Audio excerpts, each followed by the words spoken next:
కొన్ని వాక్య ధ్యానంలోకి మనం వెళ్దాం పిల్లలు. మమ్మల్నిగా ప్రేమించు మా పరలోకపు తండ్రి, నీకు వేలాది స్తోత్రం చెల్లిస్తున్నది. నాయన ముఖ్యాంశమైన దేవా, నీ వాక్య ధ్యానంలోకి వస్తుండగా ఎన్నిక లేని వాడిని నీ దేవదాసుడిగా లేపనుండగా మీనైనా మీ ఆత్మతో అభిషేకించండి నాయన.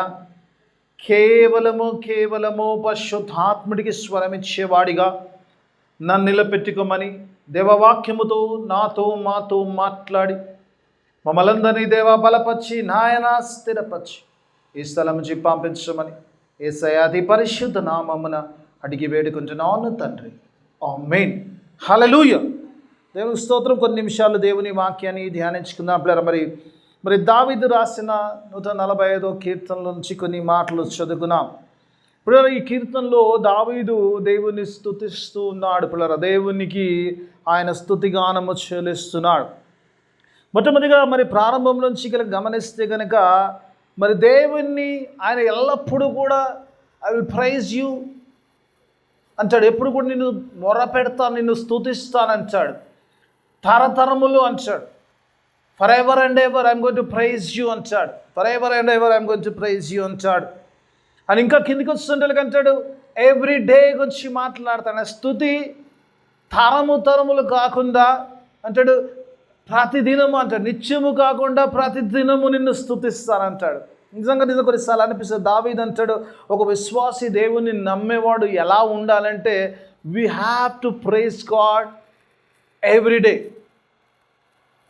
ఎందుకు ప్రతిరోజు అంటే ఒకరోజు నిద్రించిన వానికి చనిపోయిన వానికి పెద్ద తేడా ఏముండదమ్మా కదా.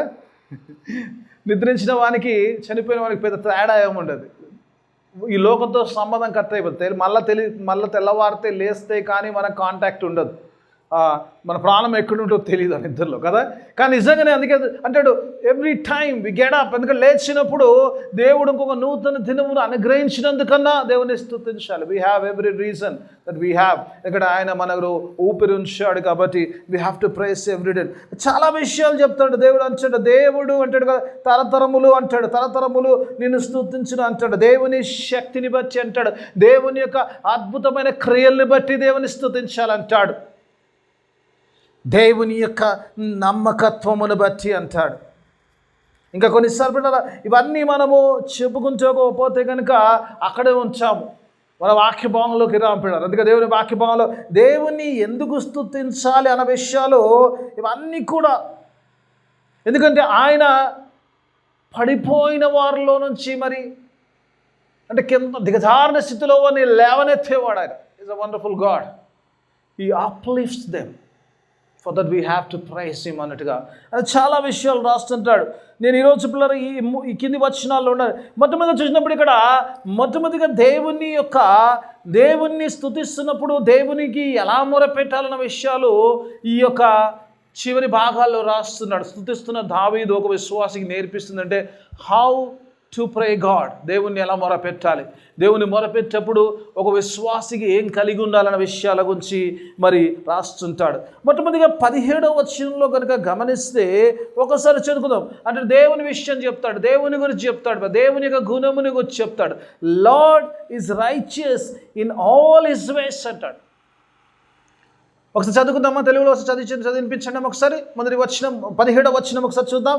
మనం అందులో ఉన్న 17 నుంచి 20 వరకే మ్యాక్సిమం అని ఉంటుంది. ఆ వాక్యంలోనే ఉండడానికి ప్రయత్నం చేద్దాం ఒకసారి. యెహోవా తన మార్గములన్నిటిలో నీతి గలవాడంటాడు. దావీదు అంటాడు దేవుని మార్గములో ఎక్కడ కూడా అవినీతి ఉండదు. All God's way is righteous. All his works, ఆయన చేసే ప్రతి దాంట్లో ప్రతి క్రియల్లో ఆయన మార్గము నీతి మార్గమై ఉన్నది. నీతిమంతులు మాత్రం పరలోకం వెళ్తారు, ఎందుకంటే మార్గము నీతి అయి ఉన్నది. నీతి గలమైన దేవుని ఆరాధిస్తున్నాం. మనం నీతి లేదు కదా, నీతి కలిగిన దేవుని ఆరాధిస్తున్నప్పుడు దేవుని వాక్యం ఆలోచించినప్పుడు ఆయన మార్గములు అన్నీ కూడా నీతి కలిగినాయి అంటాడు. ఇంకా చూడమ్మా, తన క్రియలన్నిటిలో కృప చూపువాడు. దేవుని వాక్య భాగంలో చూసినప్పుడు కీర్తనకారుడు చెప్తాడు ఆయన మార్గములో నీతి గలవు. ఒకవేళ మనం అచీటైనా కూడా ఆయన చెప్తున్నాడు ఆయన కృప కలిగిన వాడు అంటాడు. ఆయన all his deeds are merciful. And with grace అంటాడు. ఆయన కృప కలిగిన క్రియలు చేసేవాడు, ఆయన కృప కలిగిన దేవుడు అనుకోడు. ఆయన కృప లేకపోతే ఈరోజు నీవు నేను దేవుని సన్నిధిలో ఆరాధించేవారం కాదు. మనకి ఏ యోగ్యత లేదు. కేవలం it's all because of his grace. కృప నిజంగా, ఎందుకంటే నిజంగా కృపకు, నిజంగా కనికరంకు ఏమాత్రం పాత్రలు కానీ మరి మన కొరకు ఆయన సిలువ కార్యం చేశాడు. సిలువలో ఆయన తన ప్రశస్త రక్తము ద్వారా ఆయన మనకు తన నీతిని మనకిచ్చాడు. మన పాపములు ఆయన భరించి ఆయన మనకు నీతిని ఇచ్చాడు. ఈజ్ రైచియస్ అండ్ ఈ మేడ్ us righteous. అందుకని ఆయన కృప కలిగిన వాడు. ఆయన క్రియలన్నింటిలో కూడా కృప ఉన్నది అంటాడు. ఆయన చేసిన సిలువ కార్యములో కృప ఉన్నది. We have righteousness in that. ఇప్పుడు ఇక్కడ నెక్స్ట్ విల్ గో ఉంటుంది దేవుని స్తుతించే మొదటి విషయం ఒకసారి లేటెస్ట్ ఒకసారి 18వ వచనంలో తనకు మొరపెట్టు వారికందరికీ, తనకు నిజముగా మొరపెట్టు వారికి, వారందరికీ యెహోవా సమీపముగా ఉన్నాడు. హల్లెలూయా. దేవుడు ఇక్కడ మొరనుగొచ్చి మాట్లాడతాడు. Praying to God, calling on God. దేవునికి మొరపెట్టే వారి గురించి మాట్లాడతాడు. నాకు ఈ అధ్యాయము ఈరోజు చదువుతున్నప్పుడు, ధ్యానిస్తున్నప్పుడు నాకు అనిపించినప్పుడు 2 సార్లు మాట్లాడతాడు. ఒక మాట కీర్తనకారుడు చక్కగా మాట్లాడతాడు. ఆయనకు మొరపెట్టేవారంటాడు. రెండోదిగా చూసినప్పుడు ఆయనకు నిజముగా మొరపెట్టేవాడు అంటాడు. ఫస్ట్ టైం నిజంగా ఆయన దేవుని ఎప్పుడు మొరపెడుతుంటాడు కాబట్టి ఆయన గుణలక్షణములు బట్టి you will always call on the God. దేవుని ఎప్పుడు మొరపెడుతుంటాడు, దేవునికి ఎప్పుడు సమీపంగా ఉంటాడు. అందుకే దేవుడు దావీదుని గురించి మాట్లాడినప్పుడు నా హృదయానుసారుడు అంటాడు. దావీదుని గురించి మరి దేవుడు అన్న మాట ఏంటంటే నా హృదయానుసారుడు అంటాడు. మన మార్కు సువార్తలో కూడా చూసినప్పుడు ఆయన శిష్యుల్ని పిలుచుకున్నప్పుడు అంటప్పుడారా ఆయనకు ఇష్టమైన వారందరినీ ఆయన పిలుచుకొని అంటాడు. ఏమంటాడు తనతో సహా ఉండుటకు అంటాడు. తర్వాత సువార్త కార్యము, తర్వాత దయ్యం లేదు అధికారం, తర్వాత మొట్టమొదటిగా మరి ఇక్కడ యేసు ప్రభు ఒక విశ్వాసిని ఎందుకు పిలిచాడు, ఎందుకు ఆయన సత్తుగా ముద్రించుకున్నాడు, యేసు రక్తంలో ఆయన బిడ్డలుగా ఎందుకు చేసుకున్నాడు కనుక ఒకవేళ ఆలోచిస్తే కనుక మొట్టమొదటిగా ఆయనతో ఉండడానికి. దావీదుకు తెలుసు అందుకంటాడు. ఆయన మొరపెడుతున్నప్పుడు కూర్చొని ఆయన మొరను గురించి మాట్లాడుతున్నాడు. ఆయనకు మొరపెట్టువారు, ఆయనకు నిజముగా మొరపెట్టువారు అంటాడు. Is very particular. ఒక విషయంలో వచ్చినప్పుడు ఆయన ఖచ్చితంగా మొరను గురించి మాట్లాడుతున్నాడు. ఆ మొరలో నిజం ఉండాలంటాడు. You have to have the truth in your calling. నీ ప్రేయర్లో సత్యం ఉండాలి. సత్యం లేకపోతే కష్టం. దేవుడు నీకు సమీపముగా ఉండాలి. దేవుడు నీ మొరను వినాలి అంటే నీ యొక్క ఉద్దేశం, నీ యొక్క ప్రార్థనలో దేవుడు నీకు మొట్టమొదటి సత్యం ఉండాలి. You have to have the truth in your calling. కొన్నిసార్లు ఏంటంటే దేవునికి మొరపెడుతున్నామా అంటే మొరపెడుతున్నాం, దేవునికి విజ్ఞాపన ఇస్తున్నామంటే ఇస్తున్నాము, కానీ ఏదో చెప్పాలి కాబట్టి చెప్తున్నాము అంటే కానీ నిజంగా కూడా అందులో సత్యం ఉండదు. We don't mean. చాలాసార్లు ప్రార్థన చేస్తున్నాం కదా, ప్రార్థన చేస్తున్నాం ఇన్ని అంశాలు అంటే ఏదో ఒక అంశాలన్నీ కూడా కొన్నిసార్లు ఏమైపోతుందంటే అంశాలు చేస్తూ చేస్తూ ఎలా అయిపోతుందంటే అంశాలు ఎలా అంటే ప్రార్థనలో ఒక భాగం అయిపోతాయి కదా. నిజంగా మనం అడుగుతున్నప్పుడు ఆ ప్రార్థనలో ఆ విశ్వాసము తగ్గిపోతుంది. అదేంటంటే ప్రార్థనలో ఒక అంశంలో అయిపోతుంది కదమ్మా. ఎక్కువసారి ఒక సంవత్సరం ప్రార్థన చేస్తున్నాను కదా విషయం గురించి. నువ్వు ప్రార్థన చేస్తున్నప్పుడు నీ ఫీలింగ్ ఏముంటుందమ్మా? దేవుడు ఇస్తాడో లేదో పాడగానే ఏదో చెప్పడేది ప్రార్థన అయితే చేయాలి కదా అన్నట్టు చేస్తున్నావు కదా. We don't mean that, we don't trust that God will do that కదా.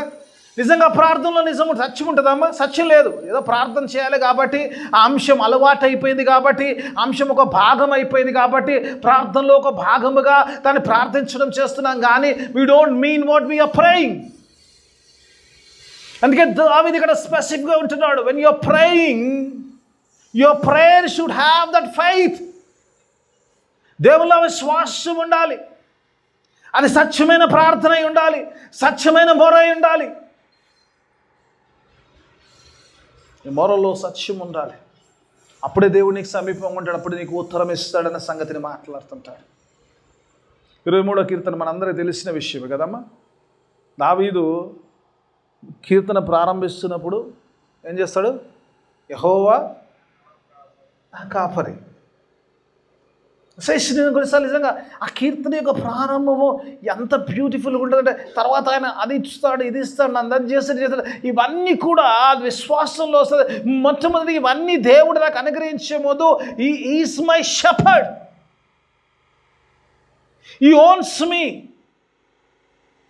కొన్నిసార్లు అనిపిస్తుంది దావీదు యొక్క ప్రార్థన ఆ ప్రారంభంలో అంటాడు, ఆ తర్వాత అందులో ఏముందంటే సబ్జెక్ట్ తర్వాత సంగతి మొట్టమొదటి లార్డ్ ఈజ్ మై షెపర్డ్. నన్ను కాచేవాడు, నన్ను నడిపించేవాడు, నన్ను పోషించేవాడు, నన్ను సంరక్షించేవాడు, ఇక ఎన్ని తీసుకుంటూ పోతుంటే అన్నట్టు నన్ను ఫలింపజేసేవాడు. అవన్నీ ఆ కీర్తనలో ఉన్నా కూడా మొట్టమొదట ఇవన్నీ చేయడం గల కారణం ఏంటంటే is my shepherd, that is my faith, I'm his sheep. కొన్నిసార్లు అనిపిస్తుంది నిజంగా, కొన్నిసార్లు నిజంగా ఆ విశ్వాసం నిజంగానే దావీదు అందుకే అంటున్నాడు. అందుకే ఈరోజు ప్రార్థన చేసేటప్పుడు అంటున్నాడు, విశ్వాసతో మాట్లాడుతున్నప్పుడు అంటున్నాడు, నీ ప్రార్థన చేస్తున్నావు కదా, నువ్వు మొర పెడుతున్నావు దేవునికి, కరెక్టే, నేను కూడా మొర పెడుతున్నా, కానీ నీ మొరలో నిజంగా అది సత్యం ఉందా? Do you mean what you are praying? Are you are praying for the sake of praying? ఈరోజు ప్రార్థన చేయాలి కాబట్టి ప్రార్థన చేస్తున్నావా? ప్రార్థన చేసినని నా దేవుడు అనుగ్రహిస్తాడని నమ్ముచు ప్రార్థన చేస్తున్నావా? నిజంగా అట్టి విశ్వాసము నీకు ఉంటే దేవుడు నీ కాపరై ఉంటాడు. దావీదు అందుకే అంటాడు ఈ కీర్తనలు అంటున్నప్పుడు, అందుకే ఈ ప్రార్థన చేసే ముందు, విశ్వాసం నేర్పించే ముందు అంటాడు, దేవుడు నీకు ఎందుకు స్తుతించాలని ఒక పెద్ద లిస్ట్ ఇస్తాడు.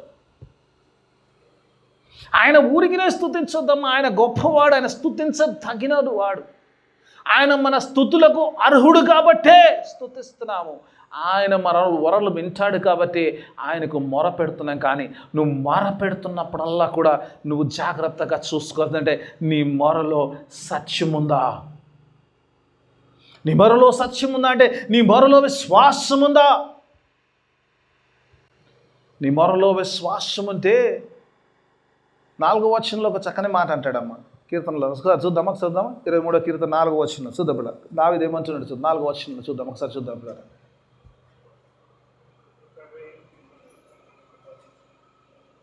కాదండి, 4వ వచనం, 23వ కీర్తన 4వ వచనం.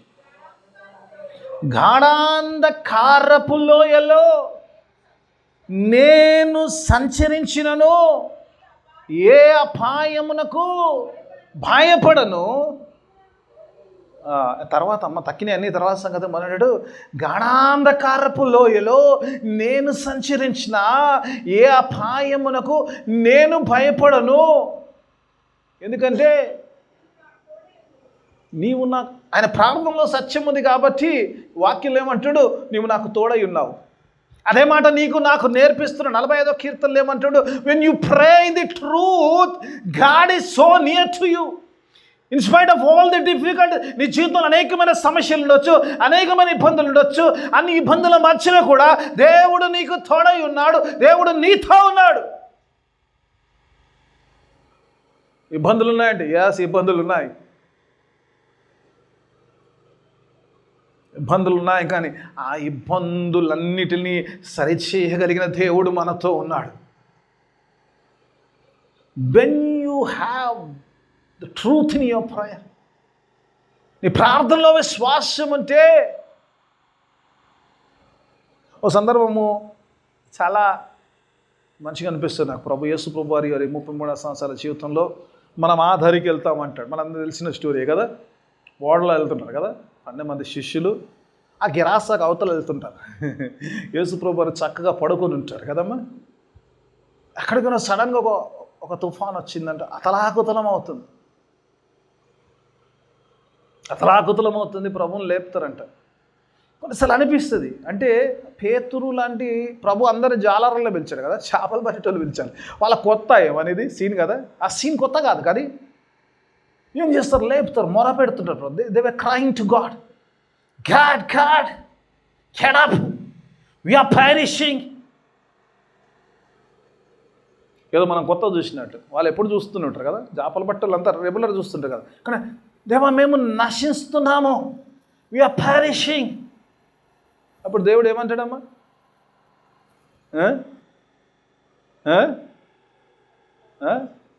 అల్ప విశ్వాసులారా అంటాడు.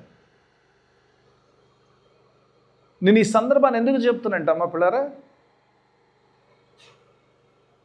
గొప్ప విశ్వాసం లేదు, అవిశ్వాసము లేదు, కానీ అల్ప విశ్వాసం ఉంది కదా. ఆవగింజంత విశ్వాసం ఉంటే ఏమంటాడు దేవుడు? కొండనంట నువ్వు వెళ్ళి అక్కడ పడిపో, అంతే అక్కడ పడిపోతాడట. ఎంత ఆవగించేంత విశ్వాసం! గుమ్మడికాయ అంత విశ్వాసం కావాలంటే దేవుడు అల్ప విశ్వాసము. Even though they have little faith. నిజం కొన్నిసార్లు అనిపిస్తుంది, what it's God say little faith. కొన్నిసార్లు మన సందర్భాలు అన్నీ ఇలాగే ఉంటాయి పిల్లరా. We will not have a great faith, but we will have a little faith. ఇప్పుడు ఆ సిచ్యువేషన్ చూసినప్పుడు శిష్యులు ఆ సిచ్యువేషన్ చాలాసార్లు అనుభవించుంటారు, చాలాసార్లు బయటకు వచ్చి ఉంటారు. కానీ పిల్లల ప్రభులో చూసినప్పుడు ఆ సిచ్యువేషన్లో చూసినప్పుడు వారి సిచ్యువేషన్లో ఉంటే మేము చనిపోతాము, మేము నశిస్తాం అన్న సిచ్యువేషన్లు ఉన్నా కూడా still they are waking Jesus. యేసు ప్రభు లేపడంలో కొద్దిపాటి విశ్వాసం ఉందంటే యేసయ్య లేస్తే పరిస్థితి మారుతుంది. They have little faith. God says that is enough for me to walk the miracle. కదా, గొప్ప విశ్వాసం అక్కర్లేదు, కొంచెం విశ్వాసం ఉన్నా కూడా God will do so mighty work. నన్ను లేపారు, నన్ను నమ్మారు, నేను లేస్తే వీరు బ్రతుకుతారని నమ్మారు. They have faith in me, even though they may be little, but I'm going to walk for them. ఆయన కృప గొప్పది కదా. విశ్వాసం గొప్పది కాకపోవచ్చు కానీ కృప గొప్పది.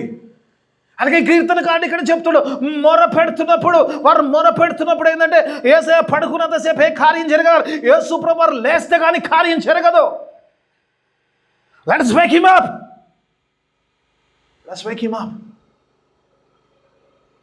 లేపారు, వేశారు కొన్నిసార్లు. ఆ మొరలో ఉన్నప్పుడు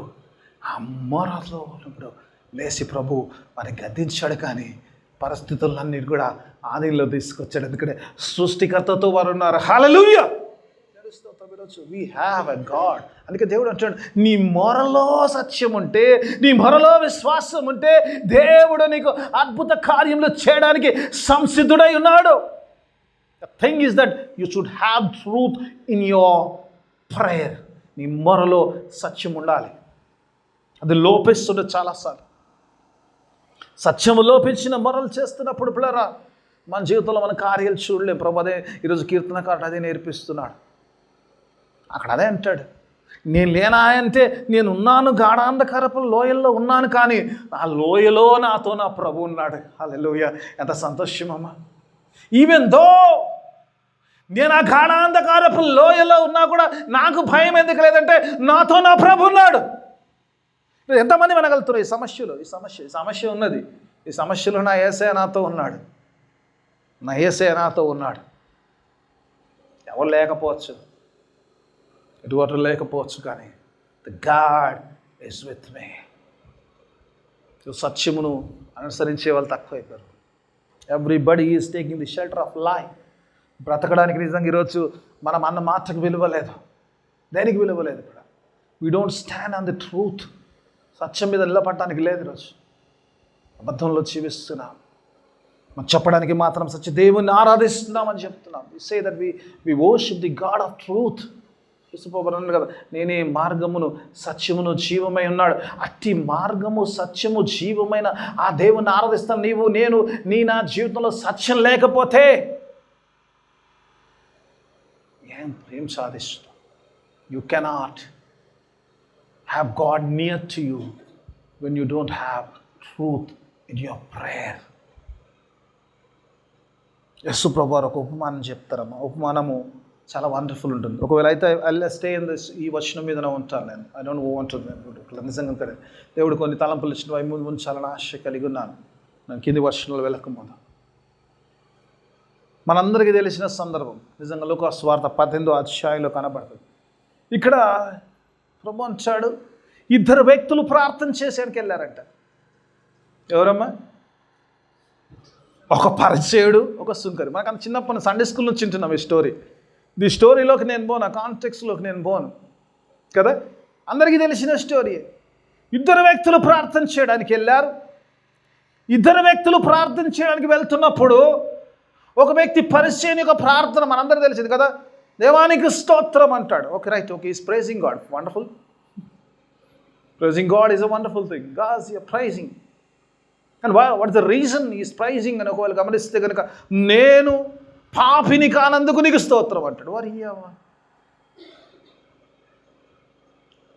నేను వీళ్ళు అందరు వాళ్ళ లాంటి కానోని స్తోత్రం, ఈ సుంకర్ లాంటి కానోని స్తోత్రము. నిజంగా పరిచయం యొక్క ప్రార్థన అంటాడు కదా, నేనేమై ఉన్నాడు దాన్ని బట్టి నీకు స్తోత్రం అంటాడు. నువ్వేమైనా దేవునికే స్తోత్రం కదా. కొన్నిసార్లు అనిపిస్తుంది కదా, దేవుని వాక్యంలో చూసినప్పుడు ఇంకా ఆయన ఏం చేస్తున్నాడు, ఆయన ఏమై ఉన్నాడో దాన్ని బట్టి స్తోత్రం అంటాడు, ఆయన ఏం చేస్తున్నాడో దాన్ని బట్టి స్తోత్రం అంటాడు. ఏం చేస్తున్నాడంటే, నేను 2 దినాలు ఉపవాసం ఉంటున్నాను, నీకు స్తోత్రము దేవా. నా 10వ అంతటి నా ఆస్తి అంటే నా సంపాదన అంతట్లో 10వ వంతు నీకు చెల్లిస్తున్నాను, నీకు స్తోత్రం. I'm so and so, I'm so and so, I'm doing so and so. అంతే కదా. ఆ ప్రార్థనలో ఏముందంటే, I'm so and so, I'm doing so and so. Praise God. If you are so and so, you are doing so and so, ఆ దేవునికి ఏం మేలు. అదే మహాజ్ఞాని అందుకంటాడు, నరుని నీతి యెహోవాకు ఎలాగూ మేలు చేయనంటాడు. నేను నీతిమంతుని అవ్వడం వల్ల దేవునికి వచ్చే మేలు ఏం లేదు, లాభం ఏం లేదు. నాకేముంటుంది, లేకపోతే నా పొరుగు వానికి ఏదైనా సహాయం వస్తుంది, పనికి వస్తుంది కదా. కొన్నిసార్లు అనిపిస్తుంది, if I can earn my righteousness, నా నీతిని నేను కొనుక్కోగలిగితే, నా నీతిని నేను కనుక సంపాదించుకోగలిగితే, నా క్రియల ద్వారా, నా జీవితం ద్వారా, నేను ఉండే విధానము ద్వారా నా నీతిని ఒకవేళ నేను పొందుకోగలిగితే, యేసయ్యతో నాకు పని లేదు, ఆ శిలువ కార్యంతో నాకు పని లేదు, ఆ శిలువ రక్తముతో నాకు సంబంధం లేదు, యేసయ్య సన్నిధికి రావాల్సిన అవసరమే లేదు కదా. It's waste of going to the temple కదా, if I earn my righteousness కదా. నా నీతిని నేనే పొందుకున్నప్పుడు నేను టెంపుల్ పోతే ఎంత, పోకపోతే ఎంత, అంతే కదా. ఆ టెంపుల్కి ఎందుకు వెళ్ళాడు అంటే, నువ్వు ఏమైనావో చెప్పడానికి పోయినావా, ఏం చేస్తున్నావు చెప్పడానికి పోయినట్టు. అది నిజం చెప్పాలంటే it's not a pride, it's something information about his life కదా. నాకు అనిపిస్తుంది ఆ ప్రార్థన చూసినప్పుడు అంటే, it's something information about his life, the way is leading his life and ways is thinking about himself. ఆయన గురించి ఆయన ఏం ఆలోచిస్తున్నాడు, ఆయన గురించి ఆయన ఏమైనా కూర్చున్నాడు అన్న విషయాన్ని కూర్చుంటున్నాడు. దేవునితో పని లేని జీవితం చూపిస్తున్నప్పుడు దేవుని సన్నిధిలో ఉండడంలో ఉపయోగం లేదు. Doesn't make anything. కొన్నిసార్లు అనిపిస్తుంది నిజంగా, ఈ వాక్యం చదువుతున్నప్పుడు అనిపించింది, దేవుడు నిజంగా ధ్యానిస్తున్నప్పుడు మరో విషయం ఉన్నటువంటి వెళ్ళడం, దేవునికి మొరపెట్టడానికి వెళ్తున్నప్పుడు, దేవునికి నువ్వు మొరపెట్టడానికి అసలు ఏముంది నీ మొర? నీ నీతి నువ్వు సంపాదించుకున్నప్పుడు నువ్వు దేవునితో ఏం సంబంధం ఉన్నది నీకు అక్కడ? కొన్నిసార్లు అనిపిస్తుంది, చాలాసార్లు ఈరోజు అలా ఉంటున్నామా ఒకసారి మనం పరీక్షించుకోలేము. ప్రార్థనలో సత్యము లేని ప్రార్థన అని ఏదో చెప్తున్నాడు, నేను అది చేస్తున్నా, ఇది చేస్తున్నా, okay fine, God knows everything. Even ఒకవేళ మనము దేవుడు ఇచ్చిన ఇన్స్ట్రక్షన్ అన్ని ప్రకారంగా చేస్తున్నా కూడా మన నీతిమంతులం కాదు కదా. మన నీతిమంతులం కాదు. యెషయా గ్రంథం ప్రకారం అన్నప్పుడు, నరుని నీతి క్రియలు యెహోవా దృష్టికి మురికి గుడ్డలాయను అంటాడు. It's like a filthy racks. You cannot be righteous by your deeds. Abraham దేవుని విశ్వసించను, అది ఆయనకు నీతిగా. అబ్రహాము ఇస్సాకును బలిచ్చాడు, అబ్రహాం అది చేశాడు, ఇది చేశాడు అనలేదు. అబ్రహాము విశ్వసించాడు కాబట్టి అది ఆయనకు నీతిగా, it has been credited to him as a righteousness అంటాడు. దేవుని వాక్య భాగంలో ఇప్పుడు చిన్నప్పుడు ఆ యొక్క సుంకరి ప్రార్థనలో చూసినప్పుడు, అక్కడ చూసినప్పుడు 13వ వచనం ఒకసారి చదువుకుందాం. లూకా సువార్త 13వ వచనం చూద్దాం. చూసినప్పుడు, అయితే సుంకరి దూరముగా నిల్చుండి ఆకాశము వైపు కనులెత్తుటకైనను ధైర్యము చాలా. కొన్నిసార్లు అనిపిస్తాం, ఈయన వచ్చాడు ప్రార్థన చేయడానికి వచ్చాడు, is not lifting his eyes towards God. దేవుని వైపు కనులెత్తడానికి అన్నాడు, God I'm not worthy to see you. ఆకాశం వైపు, ఆకాశము ఆయన సింహాసనమైంది. ఆ సింహాసనం మీద ఆసీనుడైన ఆ దేవుని వైపు కనులెత్తడానికి కూడా నేను అర్హుడను కాను. ఎందుకు ఈయనలో ప్రార్థన అంటే, నీతిమంతుడు ఒక్కడు లేడు, ఏ భేదము లేదు, అందరూ పాపము చేసి దేవుడు అనుగ్రహించి మహిమను పొందలేక ఆల్ ఆర్ సిన్నర్స్. అందరి సంగతి నాకు తెలియదు కానీ I know about me, I am a sinner. Prayer has some truth that I cannot lift my eyes towards you my lord. ఆకాశం వైపు కనులెత్తక ఏమంటాడు, ఇంకా చూన్నాను, రొమ్ము కొట్టుకొనొచ్చు, దేవా పాపినైన నన్ను కరుణించుమని పలికిన. హల్లెలూయా, దేవునికి స్తోత్రం. పడారు ఈయన ప్రార్థనలో సత్యం ఉంది ఏంటంటే, I need God for my salvation, my forgiveness. సిలువలో యేసయ్య పలికిన మాటలు లేకపోతే నాకు పాప క్షమాపణ లేదు. ఇదిగో మీరు ఏమి చేయొచ్చు, మీరు కనుక మీరు క్షమించునని దేవుడు ఆ మాట పలికిడు. ఆ మాట నీ జీవితంలో లేకపోతే నీకు పాప క్షమాపణ లేదు.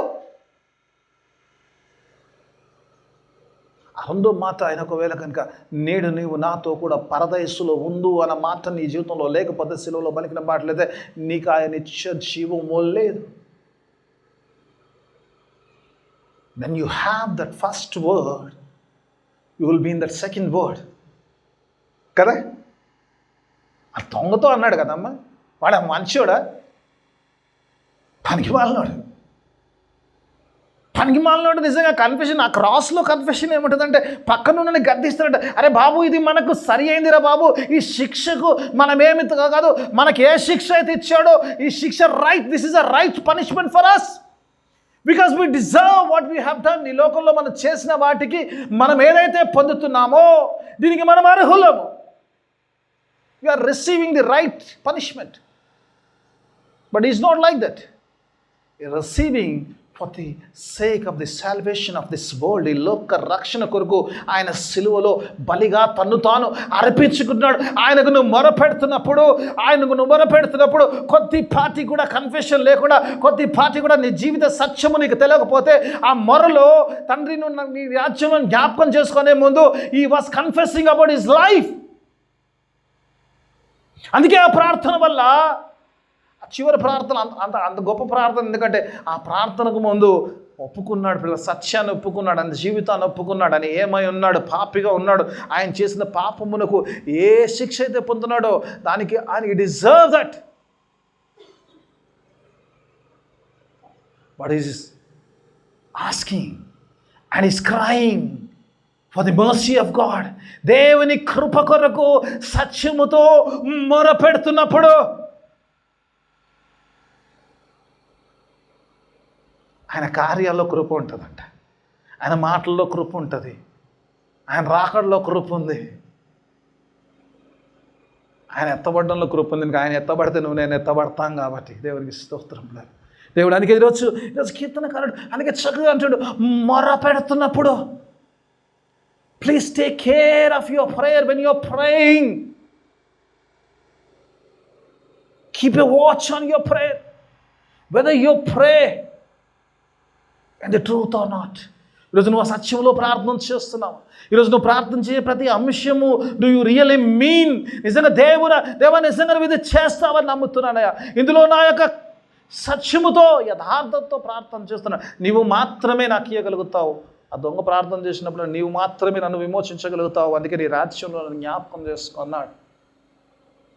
ఆ సుంకరి ప్రార్థన చేసినప్పుడు, నేను పాపిని ప్రభు, కానీ నీవు మాత్రమే నన్ను కరుణించగలుగుతావు, నీవు మాత్రమే నన్ను విమోచించగలుగుతావు అని దేవుని సన్నిధిలో రొమ్ము కొట్టుకుంటూ ప్రార్థన చేత ఆ ప్రార్థనలో సత్యం ఉందమ్మా.